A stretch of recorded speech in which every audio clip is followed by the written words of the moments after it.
तो hello guys, Radhe Radhe. आज फिर से मैं अपना व्लॉग स्टार्ट कर रही हूँ दिन के 3 बजे से। तो उस समय मेरा पार्सल आया हुआ था, तो मैं फटाफट से उसे बिल से जोड़ के टांग रही थी पैम्पर्स को।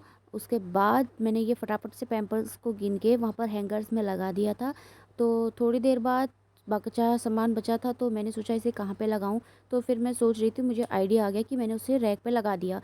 तो थोड़ी देर पे मैं बैठी थी खाली, तो मैं अपने लिए कान के लिए अच्छी से सिलेक्ट कर रही थी कि कुछ छोटे-छोटे से जो मैं अपने कान में पहन सकूँ, कहीं पार्टी वियर टाइप। तो मुझे कुछ समझ में नहीं आ रहा था। फिर मैं चले गई थी घर।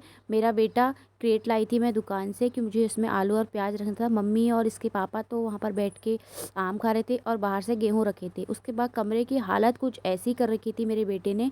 ये सोया था तो उसने बिस्तर भी नहीं उठाया था, और मेरी हालत तो कुछ इस तरह बनी हुई थी। धूप में आई थी तो हालत भी सस्ता हो रखी थी। तो मेरे फ़ोन में चार्ज भी नहीं था, तो मैं सोच रही थी कि पहले मैं अपना फ़ोन चार्ज लगा दूँ। तो चार्ज शीट लीड तो वहाँ पर टंगी हुई थी, तो मैंने सोचा पहले फ़ोन को चार्ज लगाती हूँ। उतने में ही मेरा बेटा पीछे-पीछे से आ जाता है मम्मा से मिलने के लिए, क्योंकि उस समय तो इसको याद नहीं थी कि मम्मा से भी मिलना है। उसके बाद वो खुद ही नीचे कमरे में आ जाता है और मम्मा को अच्छा मानने लग जाता है कि मम्मा आप मेरे लिए क्या लेकर आई हो चिज्जी। तो फिर फटाफट से मेरी बेटी की स्माइल देखना, ये मेरी बेटी की स्माइल इतनी प्यारी है ना, तो मम्मा को बहुत अच्छा मानता है ये।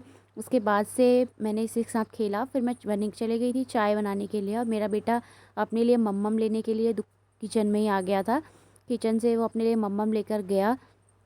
वो बोल रहा था कि बाल्टी वहाँ पर है मम्मा, आप मुझे इसमें मम्मम दे दो। तो फिर बच्चे वहाँ पर को खेल रहे थे, तो चीनू भी गया था उनके साथ वहाँ मैच देखने के लिए। ये भूमि और ये बच्चे खेल रहे थे वहाँ पर को। तो उसके बाद मैं शाम की तैयारी करने लग गई थी, प्याज वगैरह छीलने की।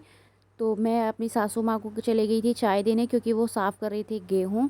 तो बोल रही थी कि आज तो मेरे लिए चाय नहीं बना रही हो। तो मैं फटाफट से उनके लिए चाय बना के उन्हें दे आई। तो आज का ब्लॉग मेरा इतना ही था, तब तक के लिए।